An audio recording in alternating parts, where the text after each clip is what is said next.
3000 वर्षापूर्वी केलं, तर त्यांचाच वारसदार म्हणता येतील असे डॉक्टर जयंत नारळीकर, की जे खगोलशास्त्रामधलं मोठं नाव, त्यांचं निधन झालं. मी सुरुवातीला त्यांना श्रद्धांजली अर्पण करतो. आपल्या सर्व पुणेकरांचेच काय, पण समस्त भारतीयांचे श्रद्धास्थान असलेले जगप्रसिद्ध खगोलशास्त्रज्ञ डॉक्टर जयंतराव नारळीकर सरांचे आज सकाळी निधन झाले. मी त्यांना आदरपूर्वक श्रद्धांजली अर्पण करतो. विशेष म्हणजे भारतीय ज्ञानसंपदेचा यथार्थ पण विवेकपूर्ण आदर बाळगत असतानाच आपल्या संशोधनाच्या कार्याने भारताची बौद्धिक परंपरा तितक्याच समर्थपणे पुढे नेणारे ऋषितुल्य व्यक्तिमत्व म्हणून आपण त्यांना ओळखतो. त्यांच्या निधनाने भारताच्या वैज्ञानिक आणि संशोधनाच्या क्षेत्राची फार मोठी हानी झाली आहे. खरं म्हणजे डॉक्टर नारळीकर सर मूळचे कोल्हापूरचे. त्यांचा जन्मही 1938 मध्ये कोल्हापुरातच झाला होता. पण त्यांचं जे मूळ गाव आहे ते माझ्या मूळ गावाच्या खानापूरपासून अवघ्या तासाभराच्या अंतरावरील पाटगाव. गारगोटी तालुक्यातील हे पाटगाव म्हणजे छत्रपती शिवाजी महाराजांनी दक्षिण दिग्विजयाला जाण्यापूर्वी ज्यांचे आवर्जून आशीर्वाद घेतले होते अशा संत मौनी महाराजांनी जिथे समाधी घेतली ते गाव. नारळीकर कुटुंबीय मूळचे याच पाटगावचे. विशेष म्हणजे 2012 मध्ये प्रकाशित झालेल्या डॉक्टर नारळीकर सरांनी लिहिलेल्या 4 नगरातील माझे विश्व या आत्मचरित्रामध्ये त्यांनी याबाबतचे काही तपशील दिले आहेत.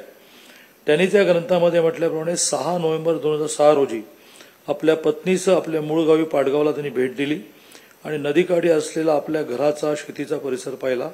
अर्थात तिथे घर नव्हतंच, पण ग्रामस्थांनी त्यांचा सत्कार करून त्यांना याबाबतची माहिती दिली.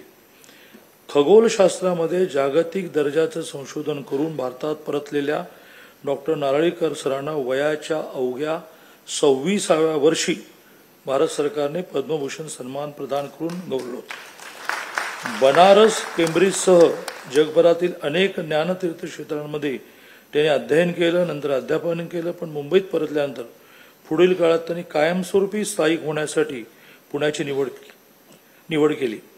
आज सावित्रीबाई फुले पुणे विद्यापीठाच्या आवारात त्यांच्या नेतृत्वाखाली स्थापन करण्यात आलेली आयुका ही संस्था खगोलशास्त्रामध्ये आंतरराष्ट्रीय दर्जाचे काम करते हे आपणा सर्वांना माहीत आहेच.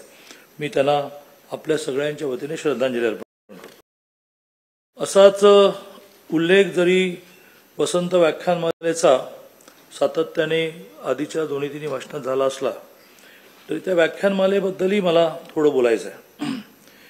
ज्या वसंत व्याख्यानमालेमध्ये पंडित जवाहरलाल नेहरू, स्वर्गीय अटल बिहारी वाजपेयी, परमपूजनीय गोळवलकर गुरुजी, परमपूजनीय बाळासाहेब देवरस, स्वर्गीय मोहन दारिया, मोठी यादी आहे. अशांची व्याख्यानं झाली आणि ज्या व्याख्यानमालेमध्ये व्याख्यान करायला मिळणं हा मोठा आपला सन्मान मानला जातो. त्या व्याख्यानमालेमध्ये मला समारोपाचं व्याख्यान द्यायचं आहे असं निमंत्रण ज्यावेळेला डॉक्टर पिताली टिळक, पहिलं मी पिताली शब्दाबद्दल साशंक झालो की चुकून दीपालीचं पिताली झालंय का, आल्याला विचारलं ते मला पितालीच आहे. तर पिताली टिळकांचं ज्यावेळेला मला निमंत्रण आलं त्यावेळेला मी चिमटा काढला की आपण जागे आहोत की नाही. मग मला असं वाटलं की नाही, बहुतेक हे चंद्रकांत पाटील नावाच्या आणखीन कोणाला तरी निमंत्रण द्यायचं होतं. कारण महाराष्ट्रामध्ये चंद्रकांत पाटील नावाने होणारे 2च घोळ सांगतो. विधानसभेमध्ये 2 आमदार चंद्रकांत पाटील, एक जळगाव जिल्ह्यातले मुक्ताईनगरला निवडून आले आणि मी आता कोथरूडमध्ये निवडून आलो. दरवेळेला विधानसभा जेव्हा सुरू असते तेव्हा त्यांचे प्रश्न माझ्या नावावर येतात, माझे प्रश्न त्यांच्या नावावर जातात. तसं दुसरा मोठा म्हणजे मी ज्यावेळेला महाराष्ट्राचा भारतीय जनता पार्टीचा अध्यक्ष होतो त्याच वेळेला गुजरातचे अध्यक्ष झाले तेही चंद्रकांत पाटील. ते CR, मी CB. अनेकांनी माझं अभिनंदन केलं, अरे वा वा, महाराष्ट्राच्या बरोबर गुजरातचं पण काम आलं. आणि तसं माझी गुजरातची परंपरा आहे. 13 वर्ष विद्यार्थी परिषदेचं 13 वर्ष काम माझ्याकडे होतं. त्यामुळे अनेकांना असं वाटलं की त्या जुन्या 13 वर्षाच्या अनुभवाचा आधार घेऊन महाराष्ट्राचा अध्यक्ष म्हणून याला गुजरातचं पण अध्यक्ष केलं. ते CR आहेत, मी CB आहे. त्यामुळे वसंत व्याख्यानमालेचं सुद्धा निमंत्रण आल्यानंतर यांना बहुधा आणखीन कुठल्या तरी चंद्रकांत पाटलांना निमंत्रण द्यायचं होतं असं मला वाटलं. पण मी खात्री करून घेतली आणि मी स्वतःला खूप मला स्वतःचा अभिमान वाटला, गौरव वाटला की आपल्याला ह्या व्याख्यानमालेमध्ये व्याख्यान करायला बोलवलं. मी व्याख्यानमालाशी संबंधित डॉक्टर टिळक असतील, डॉक्टर दीपक टिळक, रोहित असेल आणि दीपितालीताई आणि सगळ्या सहकाऱ्यांचा अशासाठी आभार मानेन की नॉर्मली राजकारणामध्ये वाचन चिंतन याला वेळच मिळते. तिथे बसून बरं वाटतं, गाड्या पोलीस बंदुका, पण ते इथे आल्यानंतर कळेल की श्वास घ्यायला वेळ नसतो. आणि त्यामुळे मला या व्याख्यानमालेत व्याख्यान देण्याच्या निमित्ताने खूप वाचायला संधी मिळाली. कारण मला ते सगळं वर्णन अनेकांनी केलं की असे लोक येतात की जे उठतात आणि प्रश्न विचारतात. म्हटलं अशी नौबत आली तर आपल्याकडे सगळं असावं.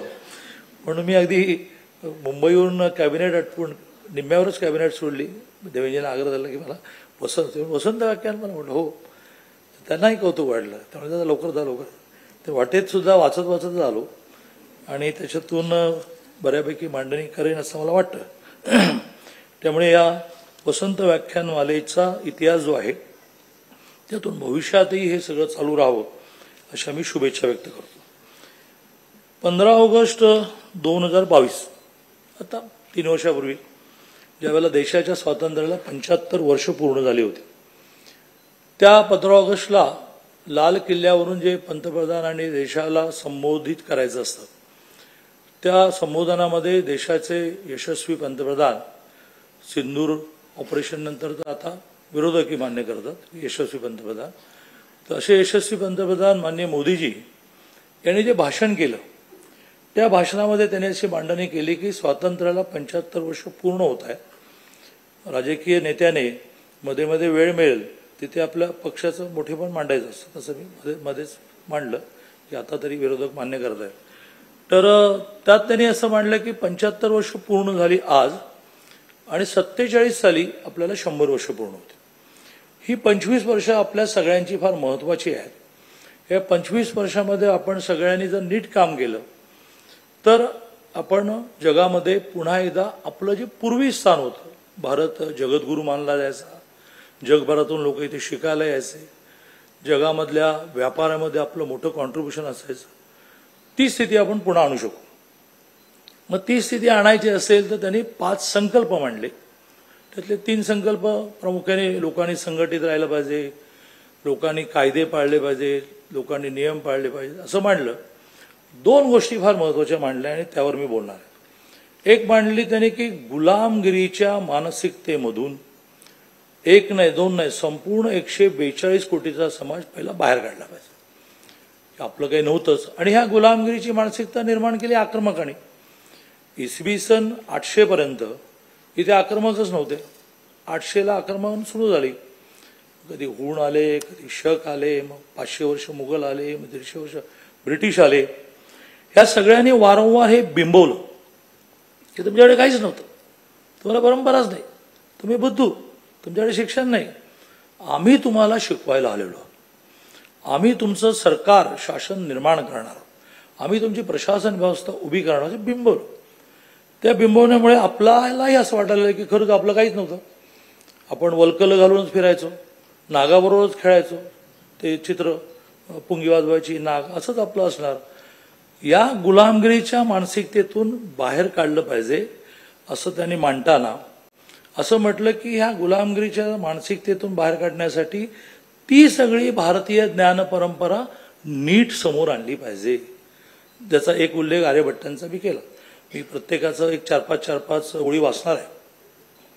तर मी गुलामगिरीच्या मानसिकतेतून जर बाहेर आलो आणि गुलामगिरीच्या मानसिकतेतून बाहेर येण्यासाठी भारतीय ज्ञान परंपरा नीट मांडली, थापाबाजी नाही करायची, दंतकथा नाही सांगायची, नीट मांडली तर अरे असं होतं होय असं म्हणून आपण जे जोरात उभे राहू, त्यातून पुन्हा जुन्या भारतीय ज्ञान परंपरेप्रमाणे डॉक्टर जयंत नारळीकर, डॉक्टर माशेलकर यांसारखी माणसं निर्माण होतील, सगळं जग अट्रॅक्ट होईल. म्हणजे मला कधी कधी प्रश्न असा पडतो की या ब्रिटिशांनी असं म्हटलं की यांच्याकडे काही नव्हतं वगैरे. आमच्याकडे काही नव्हतं तर आलात कशाला आक्रमण करायला? आमच्याकडे काही होतं म्हणून तर आलात ना बाबा. व्यापार करायला आलात कशासाठी? तर आमच्याकडे काही होतं.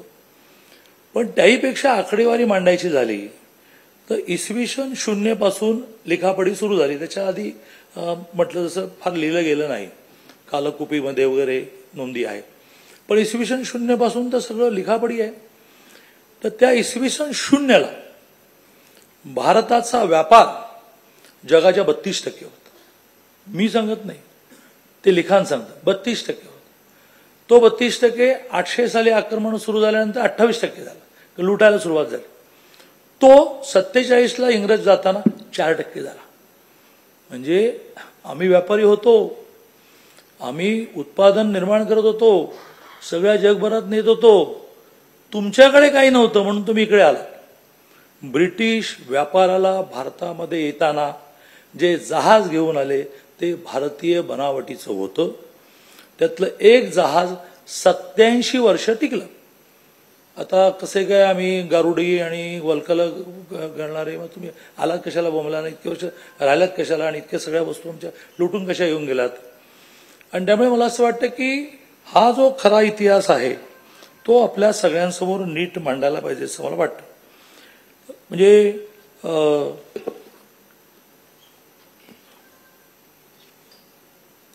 नालंदा विद्यापीठ घेऊ. म्हणतात असं की पहिलं जागतिक विद्यापीठ केम्ब्रिज 1200 साली स्थापन झालं. नालंदा इसवी सन 450 साली स्थापन झालं. गुप्त राजवंशातल्या कुमार गुप्ताने याची स्थापना केली. जगभरातून लोक, कोरिया, जपान, चीन, तिबेट, सगळ्या ठिकाणून लोक इथे शिकायला यायचे.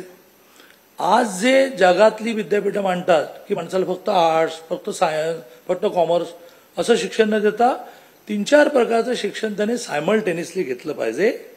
आणि पैसे कमवण्याला एक शिक्षण, पण व्हर्सटाईल पर्सनॅलिटीसाठी अनेक शिक्षण, संगीत पण शिकलं पाहिजे, योगा पण शिकलं पाहिजे, मेडिटेशन शिकलं पाहिजे, खगोलशास्त्र शिकलं पाहिजे. त्यावेळेला नालंदा विद्यापीठामध्ये या सगळ्या गोष्टी एका वेळेला शिकवण्याची व्यवस्था होती.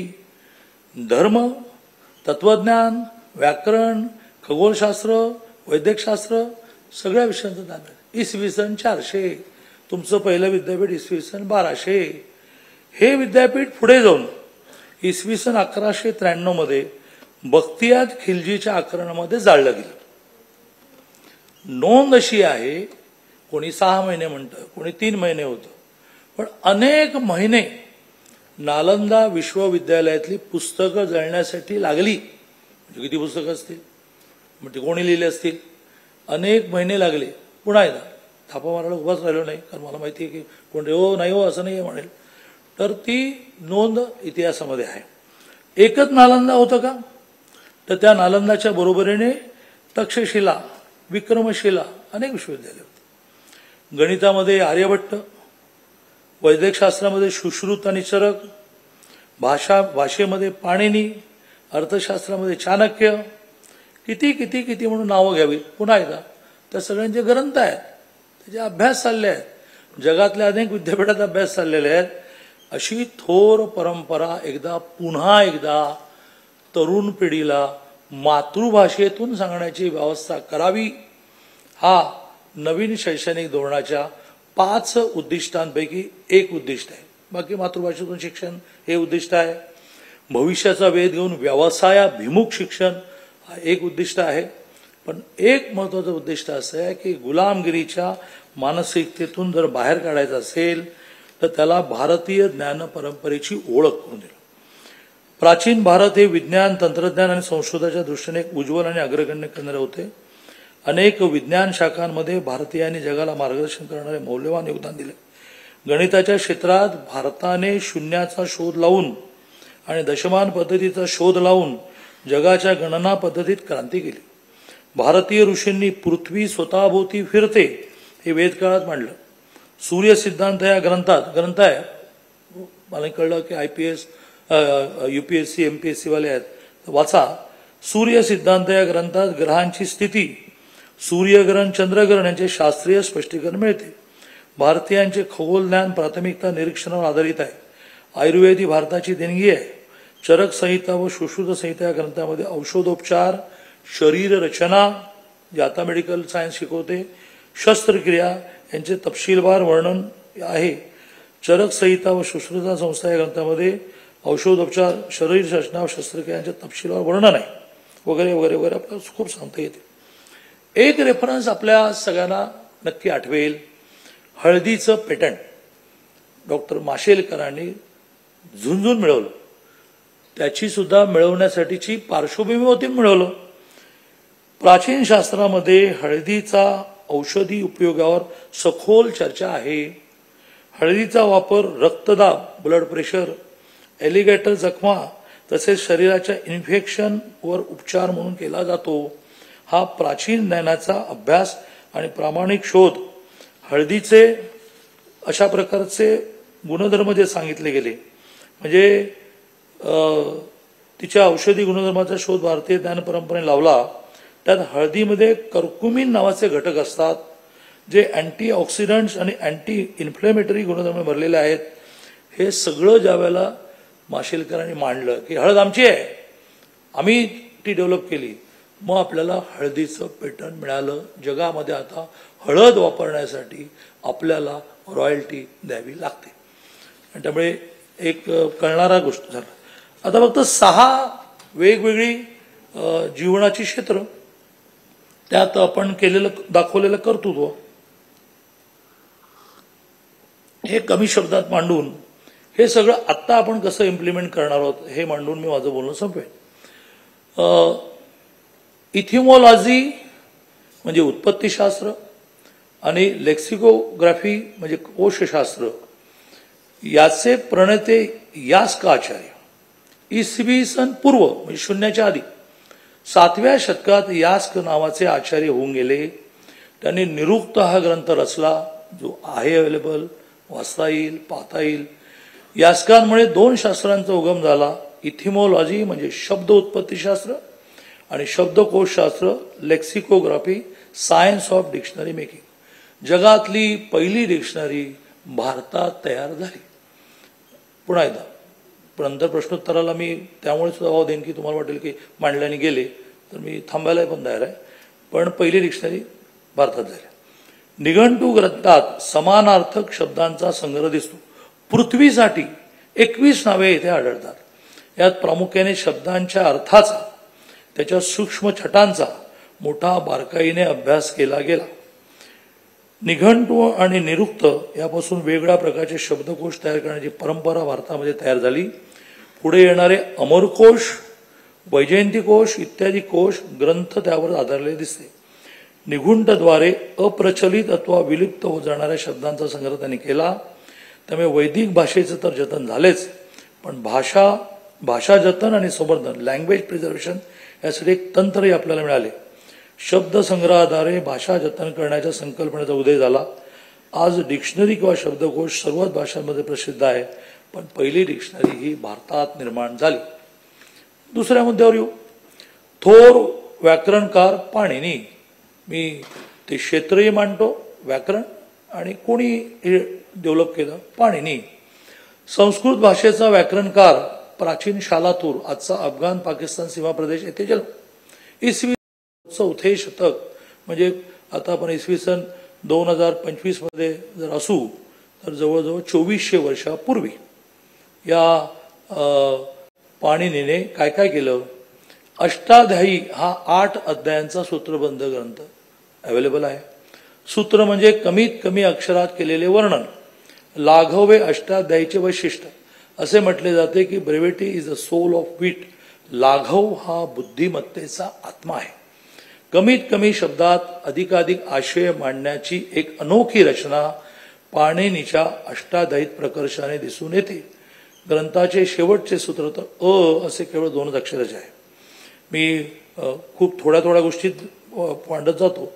जगातल्या अनेक प्रतिष्ठित विद्यापीठांमध्ये पाणिनीचा जेवढा अभ्यास केला जातो तेवढा इतर कोणत्याही भाषेचा किंवा व्याकरणाचा केला जात नाही. कारण विदेशात झालं की ते चांगलं, त्यामुळे विदेशामध्ये पाणिनीचा अभ्यास होतो. कॉम्प्युटेशनल लिंग्विस्टिक, संगणकीय भाषा विज्ञान ह्या क्षेत्रात तर पाणिनीचा अभ्यास विशेषत्वाने केला जातो. ब्लोमफिल्ड 1962 या आधुनिक भाषाशास्त्रज्ञाने पाणिनीच्या अष्टाध्यायीविषयी काढलेले उद्गार मोलाचे. तो म्हणतो, तो मी नाही, it is the greatest monument of human intellect. मानवी बुद्धीचा हे सर्वात थोर स्मारक आहे. साधारणतः 18व्या शतकाच्या उत्तरार्धात मॉडर्न लिंग्विस्टिक्स, आधुनिक भाषाशास्त्र या विद्याशाखेचा उदय झाला. त्याचे प्रणेते असणारे फर्दिनांद दे ससूर, ब्लूमफिल्ड अशा शास्त्रज्ञांवर पाणिनीच्या ग्रंथाचा मोठा प्रभाव होता. मला असं वाटतं की आज बऱ्याच गोष्टी कळाल्या की आपण लगेचच इथे डेक्कन युनिव्हर्सिटी ज्याच्या शेवटी मी मांडणार आहे, इथे प्रचंड अभ्यास झाला, प्रचंड ग्रंथसंपदा आहे, तर तिथे सगळं उपलब्ध होईल. आता येऊ अणूकडे. अणु सिद्धांताचा प्रणेता, आता ते अणुबॉम्ब बिंब सगळं, अणु सिद्धांताचा प्रणेता कणाद महर्षी, म्हणजे अणुबॉम्बाशी अणूचा संबंध नाही, तर विघटन केल्यानंतर ज्याचं विघटन होत नाही अशाला अणु म्हटलं जातं. पदार्थ विज्ञान फिजिक्स मांडणारा इसवी सन पूर्व, पुन्हा सगळे इसवी सन पूर्वच आहे, 6व्या शतकातील शास्त्रज्ञ म्हणजे कणाद महर्षी. वैशेषिक सूत्र हा कणाद ऋषींचा ग्रंथ. वास्तववादी पदार्थशास्त्रीय भूमिका त्यांनी मांडली. जगामध्ये कुठले कुठले व किती पदार्थ आहेत, त्या पदार्थाची विभागणी कुठल्या विभागात होऊ शकते, अशा सर्व जिज्ञासा मनात घेऊन ऋषींनी विश्वाचा विचार केला व त्याचे उत्तर स्वरूप वैशेषिक दर्शन हा ग्रंथ आपल्याला मिळाला. अनंत आणि अमर्याद गोष्टींचा आपण अनुभव घेतो. या सर्वांची काही मर्यादित प्रकारात विभागणी करून सारे विश्वच आपल्या आकलनात घेण्याचा प्रयत्न येथे दिसतो. या ग्रंथाचे महत्त्व इतके आहे की कुठलेही भारतीय तत्वज्ञान शिकायचं असेल तर या ग्रंथाचं पहिलं अध्ययन करावं लागतं. वैशेषिक दर्शन या ग्रंथात एकूण 10 अध्याय आहेत. प्रत्येक अध्यायात 2-2 नायिका आहेत. एकूण 340 सूत्र आहेत. आपण आता अणु कणाद यांच्याकडून थोडं आणखी पुढे जाऊ. हे जरा जास्त कळणारं आचार्य कौटिल्य शास्त्र, अर्थशास्त्राचा प्रणेता. इसवी सनाच्या 3ऱ्या शतकात कौटिल्याचा जन्म झाला. आर्य चाणक्य त्याचेच नाव.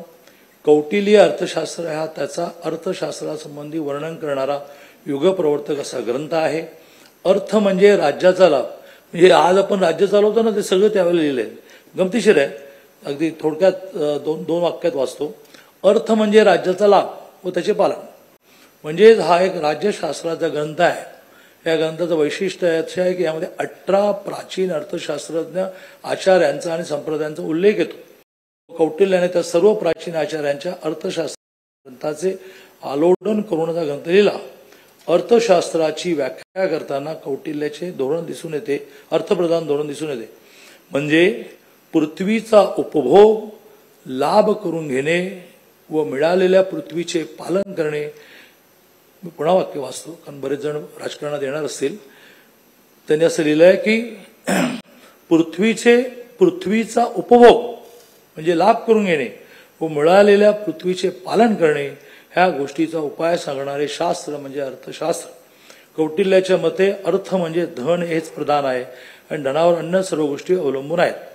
त्यांनी एकूण राज्य कसं चालवावं हे जे दिलं आहे, 16 सूत्र दिलेले आहेत. हे फंटास्टिकच आहे, म्हणजे आम्हाला राज्य करताना ती अभ्यासलीच पाहिजे. शेवटी त्यांनी असं म्हटलेलं आहे की जे कल्याणकारी राज्य म्हणतो ते त्यांनी त्यावेळेला म्हटलेलं आहे. त्याने म्हटलेलं आहे की प्रजेच्या सुखामध्येच राजाचे सुख आहे. आता असं होतं की नाही मला माहित नाही. प्रजेच्या सुखामध्येच राजाचं सुख आहे, प्रजेच्या हितामध्येच राजाचे हित आहे. राजाला स्वतःचे असे काही प्रिय नाही. मला सगळं वाचताना जरा ते त्या काळातलं आता कसं येईल असं वाटायला लागलं.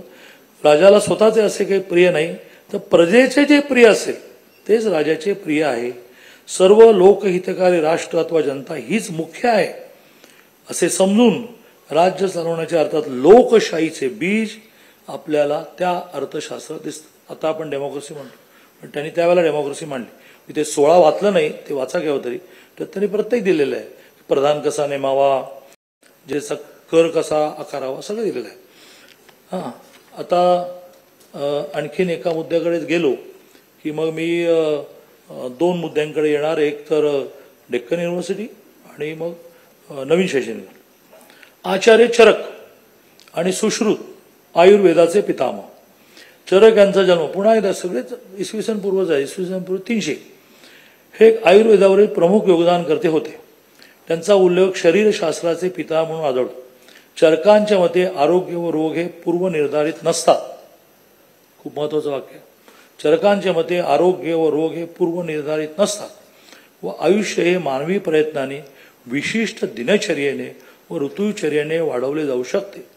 भारतीय म्हणजे मॉर्निंग वॉक वगैरे तुम्ही जे म्हणतात सर, भारतीय परंपरेनुसार व आयुर्वेद प्रणालीनुसार रोग झाल्यावर उपचार करण्यापेक्षा तो होऊच न देणे कधी श्रेयस्कर हे ते इसवी सन 300 साली म्हणतायत की प्रिकॉशनरी मेजर्स घ्या. चरक आचार्यांचा ग्रंथ चरक संहिता या नावाने प्रसिद्ध आहे. पुन्हा एकदा डेक्कनमध्ये उपलब्ध आहे, वाचायला हरकत नाही. खूप त्यांनी गोष्टी दिलेल्या आहेत. 2800 वर्षापूर्वी देशामध्ये पहिली प्लास्टिक सर्जरी झाली. आता इनेगिने पुण्यात 10-12 असतील प्लास्टिक सर्जरीवाले. आचार्य सुश्रुत प्राचीन भारताचे महान वैद्य आणि सर्जन होते. ते आयुर्वेदातील महान ग्रंथ सुश्रुत संहितेचे प्रवर्तक आहेत. त्यांना शस्त्रक्रियेचे जनक म्हटले जाते. त्यांनी सुमारे 2800 वर्षापूर्वी पहिली प्लास्टिक सर्जरी केली. आणि इंग्रज म्हणतात हे गारुडी. आता ज्यांच्या उल्लेखाने मी सुरुवात केली ना नारळीकरांच्या, आर्यभट्ट हे फार इंटरेस्टिंग आहे. आर्यभट्ट ज्येष्ठ गणित इसवी सन 476 इसवी सन 550 या कालावधीत होऊन गेलेले भारतीय गणितज्ञ व खगोलशास्त्रज्ञ होते. वयाच्या अवघ्या 21व्या वर्षी त्यांनी आर्यभटीयम नावाचा ग्रंथ लिहिला. आर्यभटाने 0 अंशापासून ते 90 अंशापर्यंत 3/111 अंशाच्या फरकाने सर्व कोन घेऊन त्याचे जार्द कसे काढावे ते सांगितले. पृथ्वी स्वतःभोवती एकसारखी फिरत असते म्हणजे तिला दैनंदिन गती आहे हे सांगणारा पहिला शास्त्रज्ञ आर्यभट्ट होय. आता त्यांनी जॉमेट्रीवर जे प्रयोग केले ते मला मोह होतोय म्हणून 2 मिनिटात वाचतो. भारतामध्ये भूमिती ह्या आधुनिक विषयाची सुरुवात बौधायन या ऋषींनी केली. वैदिक काळात निरनिराळे यज्ञ व्हायचे. यज्ञ कार्यात थोडीही चूक झाली तर यज्ञाचे फळ मिळणार नाही, उलट पाप लागेल. अशा भावनेने अगदी काटेकोरपणाने यज्ञाचे नियोजन असायचे. यज्ञाच्या उद्देशानुसार यज्ञवेदी म्हणजे यज्ञकुंड बनवलं जायचं. आता जरा शांततेने ऐका. यज्ञकुंड बनवलं जायचं त्यासाठी दोरीने जमिनीचे मापे घेऊन विविध रचना केल्या जायच्या. ते आकार बनवण्यासाठी जे ज्ञान विकसित झाले तीच भूमितीची सुरुवात आहे. बौधायन ऋषींनी शुल्ब सूत्रा ग्रंथ लिहिला. शुल्ब म्हणजे दोरी. दोरीच्या साहाय्याने जमिनीची मापे घेतली जात. दोरीच्या आकाराने भूमिती आकार ते काढत होते. वर्तुळ, चौरस, आयत असे भूमिती आकार तसे त्याचे क्षेत्रफळ काढण्याविषयी सिद्धांत बौधायनाने आपल्या ग्रंथात मांडले. हे झालं जॉमेट्री. आता येऊ डेक्कन कॉलेजकडे. डेक्कन म्हणजे आपलं हे फर्ग्युसनवालं डेक्कन नाही, ते एक स्वायत्त विद्यापीठ आहे. यांचं कर्तृत्व मला जरा 2 ओळी जास्तच वाचायला द्या, कारण ते तुम्हाला उद्यापासून उपयोगी आहे. आपल्या पुणे शहराला पूर्वेकडचे ऑक्सफोर्ड म्हटले जाते. ऑक्सफोर्ड हे शब्दकोश प्रकाशनासाठी प्रसिद्ध आहे. ऑक्सफोर्ड इंग्लिश शब्दकोशापेक्षा कितीतरी पटीने व्यापक संस्कृत भाषेचा शब्दकोश प्रकल्प डेक्कन कॉलेज या संशोधन संस्थेत चालू आहे. 19व्या शतकात अनेक पाश्चात्य आणि भारतीय अभ्यासकांनी संस्कृत भाषेचे शब्दकोश तयार केले, पण त्यांचे स्वरूप मर्यादित होते. वेदांपासून ते 18व्या शतकांपर्यंत निर्माण झालेल्या सर्व ग्रंथांचा समावेश त्यांच्यात नव्हता. थोडक्यात संस्कृत भाषेचा 4 त्या ग्रंथामधून प्रतिबिंबित होणाऱ्या संस्कृतीचा पूर्ण समावेश असेल असा एकही कोशग्रंथ उपलब्ध नव्हता. ग्रीक आणि लॅटिन या भाषांच्या बाबतीत त्यांचे कोश होते. संस्कृतच्या बाबतीत असणारी ही उणीव व त्याची आंतरराष्ट्रीय गरज लक्षात घेऊन 1949 साली त्यावेळेचे डेक्कन कॉलेजचे संचालक आणि भाषाशास्त्रज्ञ डॉक्टर सुमित्र मंगेश कत्रे यांनी आव्हान स्वीकारून ऐतिहासिक तत्वावर आधारित ज्ञानकोशात्मक संस्कृत शब्दकोशाची सुरुवात डेक्कन कॉलेज केली. पहिल्या 25 वर्षात फार नाही 2000 ग्रंथ नव्याने वाचले गेले. पहिल्या 25 वर्षात सर्व 2000 ग्रंथ या संस्थेत विद्वानांनी नव्याने शब्द वाचले. त्यातून शब्दांची निवड केली. सुमारे फार नाही 22 लाख शब्द संग्रहित करण्यात आले. त्यांची अर्थासह नोंद करून एक शब्द संग्रहालय डेक्कन कॉलेजमध्ये 73 साली 1973 सज्ज झाले. ह्या शब्द संग्रहालयात 22 लाख शब्दांचे 1 कोटी संदर्भ आहेत. संस्कृत भाषेचा कोणताही शब्द घेतला तर तो वेदापासून आजपर्यंत कोणत्या ग्रंथात आला आहे, त्याचा अर्थ काय आहे, कोणत्या काळात व कसे त्याचे अर्थ बदल घेते अशी परिपूर्ण माहिती तेथे उपलब्ध आहे. जगभरातून अनेक संशोधक ह्या माहितीचा लाभ घेत आहेत. 73 पासून या कोशाचे प्रत्यक्ष प्रकाशन सुरू झाले. आजवर त्याचे 36 खंड प्रकाशित झाले. आता संगणकीय प्रणालीचा उपयोग करून या कोशाचे प्रकाशन लवकरच होणार आहे. आपल्या प्राचीन संस्कृती अभ्यासाचे एक प्रमाण साधन म्हणून या कोशाकडे बघितले जाते. ब्रिटिश इतिहासकाराने वंडर दॅट वॉज इंडिया या ग्रंथात म्हटलं आहे की हा कोश जेव्हा पूर्ण होईल तेव्हा तो जगातील सर्वात मोठा कोशशास्त्राचा आविष्कार असेल. मी म्हणत नाही, विदेशातल्या लोकांनी म्हटलं की बरं वाटतं. तर A.L. बॅशम या ब्रिटिश इतिहासकाराने लिहिलं आहे, वंडर दॅट वॉज इंडिया हे त्याच्या पुस्तकात लिहिलं आहे की हा कोश म्हणजे डेक्कनला चाललेला कोश जेव्हा पूर्ण होईल, ज्यात 22 लाख शब्द आहेत, 1 कोटी अर्थ आहेत, पूर्ण होईल तेव्हा तो जगातील सर्वात मोठा कोशशास्त्राचा आविष्कार असेल. आता हे सगळं लक्षात घेऊन पुन्हा आपण स्टार्टिंग पॉईंटला येऊ की मोदी काय म्हणाले की 47ला जर पुन्हा एकदा हा जग विश्वगुरू व्हायचा असेल, त्यावेळेला होता ना, हे आलं सगळं, सगळ्या जगाला भूमिती आपण शिकवलं, तर आपल्याला आपली ही भारतीय ज्ञान परंपरा नीट मांडून, अरे बाबा रे हे सगळं जे दिसते ते आपणच केलं आहे याचा अभिमान जागृत करून याच्या पुढे जायला लागेल.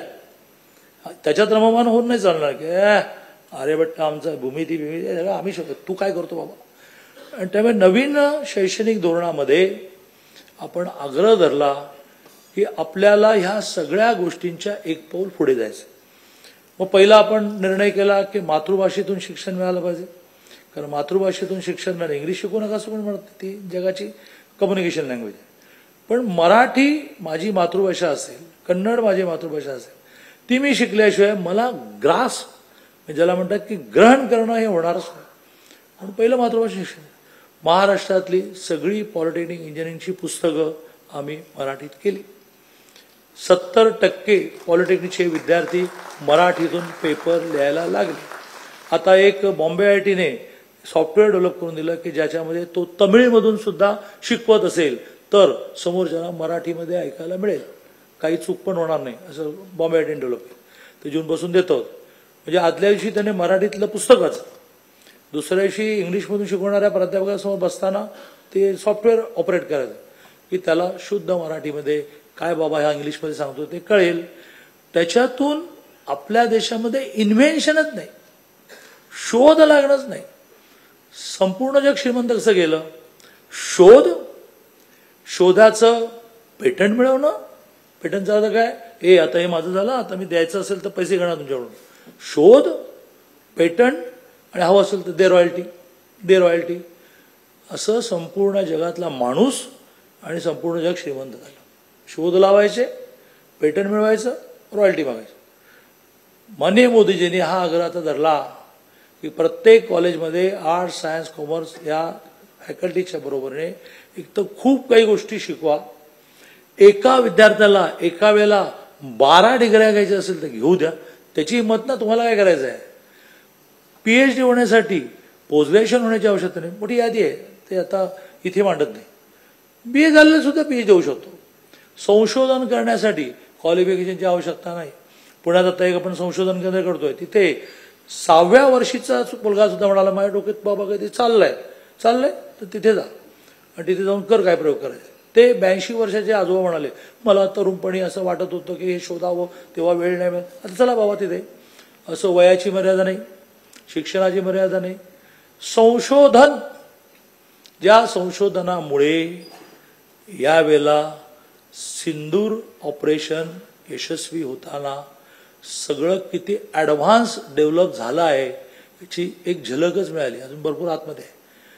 पाकिस्तानला लक्षात आलं की त्याच्यापेक्षा जास्त गडबड करण्यात पॉईंट नाही. चायनाला लक्षात आलं की आता याच्यापेक्षा जास्त यांना सपोर्ट करायला नको. सगळ्या जगाला लक्षात आलं की आता यांना मदत करायची, पाकिस्तानला करायची नाही. आता गेले मला वाटते 20-22 खासदारांचे ग्रुप्स तयार करून देशादेशात गेलेले आहेत की नेमकं काय झालं सांगायला. आणि पाकिस्तान करून बघत बसलेलं की आता हे सगळ्या जगामध्ये यांची लॉबी निर्माण करणार. तुम्ही पाहिलं असेल तर पाकिस्तानच्या पंतप्रधानांचं टीव्हीवरच्या भाषणामध्ये ते शेवटी रडले की तुर्कस्तान सोडून कोणी आम्हाला मदत केली नाही. तर हे सगळं रामायण महाभारतापासून आहे. महाभारत आठवा, रामायण आठवा. महाभारतामध्ये कृष्णाने पहिलं तेच केलं ना की युद्ध होऊ नये बाबा, दोघांचंही नुकसान होईल, जरा बसा. अरे नाही ऐकत, चलो युद्ध. मग अर्जुन बसला, म्हणाला समोर सगळे नातेवाईक दिसत, हे होट नातेवाईक वगैरे नंतर पहिलं युद्ध कर. जिंकलं युद्ध. मग आता काय आहे? सिंदूर तेच आहे ना. आधी समजावून पाहिलं, अरे नका असं करू, तुमचेही पैसे जातात, आमचेही पैसे जातात. ऐकत नाही. रडारडीची सुरुवात झाली, वर्णनं येत आहेत आपल्याकडे. आणि त्यामुळे संरक्षण शास्त्रामध्ये संशोधन आपण इतकं वाढवलं की आपल्याला स्क्रू सुद्धा इम्पोर्ट करावा लागायचा. या वर्षी संरक्षण क्षेत्रातलं आपण निर्माण केलेलं एक्सपोर्ट 85,000 कोटीचं आहे. 85,000. त्यामुळे आगामी भारत हा आहे की जो संपूर्ण जगाला योग शिकवेल. का तर त्याची तब्येत नीट राहिली पाहिजे. मेडिटेशन शिकवेल, कारण तो असाच ड्रग्स का घेतो म्हणून तर त्याला सुचत नाही काय, मग तो घेतो ड्रग. त्याच्याऐवजी मेडिटेशन झालं की तो शांत होईल, आतमध्ये बघायला लागेल. हे संपूर्ण जगाला शिकवण्यासाठी भरपूर आपले ऋषीमुनी चाललेले आहेत. श्री श्री रविशंकर चाललेले आहेत. आपण आपल्या अभ्यासक्रमामध्ये योगा आणतो, मेडिटेशन आणतो. काही काळजी करण्यात. महाराष्ट्रामध्ये 12 कोटी पॉप्युलेशन असेल तर त्याच्यामध्ये 3 कोटी लोक हे कुठल्या ना कुठल्या तरी उपासना पद्धतीशी जोडले गेलेले आहेत. श्री श्री रविशंकर, रामदेव बाबा, इकडे वणीचे मोरे महाराज, धर्माधिकारी नरेंद्र महाराज वगैरे वगैरे वगैरे, मग अक्कलकोट स्वामी महाराज, गोंदवलेकर महाराज, शेगावचे महाराज. 3 कोटी लोक कनेक्ट आहेत. ते म्हणतात काय करायचं तुमचं चाललंय, आम्ही आपलं म्हणजे दानधारणा करतो. आणि ते त्यांच्या आयुष्यातली दुःख ही अशा प्रकारच्या साधनाने न्यूट्रलाइज करते सगळे दुःख. त्या साधनेतून अर्थ प्राप्त होतोय त्यांना की दुःख आणि आनंद हे काय न दिसणाऱ्याच गोष्टी आहेत, मांडण्याच्याच गोष्टी आहेत ना. आता हे सगळ्या जगाला देण्याचं काम आगामी 25 वर्ष करायचं आहे. त्यामुळे सगळ्या विदेशी विद्यापीठांना भारतात येण्याची परवानगी दिली. मोठ्या प्रमाणावर विदेशात जाऊन सावित्रीबाई फुले युनिव्हर्सिटीचे विदेशात ब्रांचेस झाल्या, इकडे सिम्बॉयसिसच्या विदेशात ब्रांचेस झाल्या. आणि तिथले विद्यार्थी आपल्या सगळ्या ह्या ज्ञानाची जास्त चॉईस करतात. आम्हाला योगा शिकायचं, मेडिटेशन, संगीत, नृत्य, शास्त्रीय नृत्य करत करत करत करत भारत हा 2047 साली स्वातंत्र्य वर्ष पूर्ण होताना पुन्हा एकदा जगद्गुरू होईल, आक्रमण न करता. भारताच्या सगळ्या 12,000 वर्षाचा इतिहास मांडला जातो. ज्ञात इतिहास 5,000 आहे. 2000, 3000, 0 ते 2025, 2000 आणि त्याच्या आधी 3000. यात भारताने आक्रमण केले, दुसऱ्याची भूमी बळकावली, दुसऱ्याची स्त्री बळकावली, दुसऱ्याचं सोनं बळकावलं, असं एकही प्रसंग नाही. तरी भारत जगद्गुरू होता. 47 साली शस्त्राच्या साह्याने इकडचा भाग घेतला, ते आपला आहे तो घेणारच. ते फार अफगाणिस्तानपर्यंत जायचं आहे ना, तर काही तिथे पिओगेपर्यंत थांबायचं नाही. पण तो आपलाच होता ना, आपलाच होता तो. पण बाकीच्यांची भूमी हडप करण्यातून आपल्याला 47 साली मोठं व्हायचं नाही आहे. सगळ्या जगाचं लोहचुंबक व्हायचं. सगळ्या जगाने इकडे आकृष्ट झालं पाहिजे.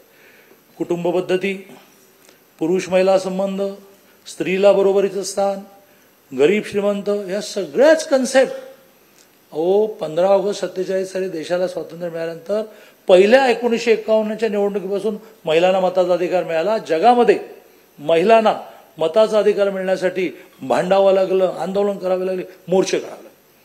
फर्स्ट भारत आहे. या 47ला स्वातंत्र्य मिळायला 51ला पहिली निवडणूक, महिलांना 1 मत, पुरुषांना 1, गरीबाला 1 मत, श्रीमंताला 1, झोपडपट्टीदाराला 1 मत, टाटाला पण 1 मत. टाटा आपला 10 ट्रक मतं घेऊन चालला, असं नाही झालं. त्यामुळे या देशामध्ये टाटा पंतप्रधान होऊ शकले नाहीत. याचं कारण ते त्यांचा व्यापार करत राहिले. एवढी मतं लागतात ती काही त्यांना मिळवता येत नाहीत. ती मिळवून मुरलीधर मोहोळच मिळवतात आणि मग केंद्रामध्ये मंत्री होतात. आणि त्यामुळे ह्या देशामध्ये लोकशाही ही स्वातंत्र्य मिळाल्याच्या पहिल्या दिवसापासून आहे. सगळ्यांना समान अधिकार. मला असं वाटतं की खूप काही आपल्याला करायचं आणि त्यात प्रत्येकाची भूमिका आहे, प्रत्येकाची. म्हणजे डॉक्टर दीपक टिळकांसारख्या थोडे आजारी असणाऱ्यांपासून त्यांच्या रोहित टिळकांच्या अतिशय कर्तृत्ववान मुलापर्यंत सगळ्यांना पुढचे 25 वर्ष रोल आहे. मला जे येईल ते मी इतरांना दिलं पाहिजे. मला आल्या कुलगुरू आहेत ना आपण, कुलगुरू महोदयांनी त्यांना लगेचच भारतीय ज्ञान परंपरेची काही मॉड्यूल सुरू करायचे.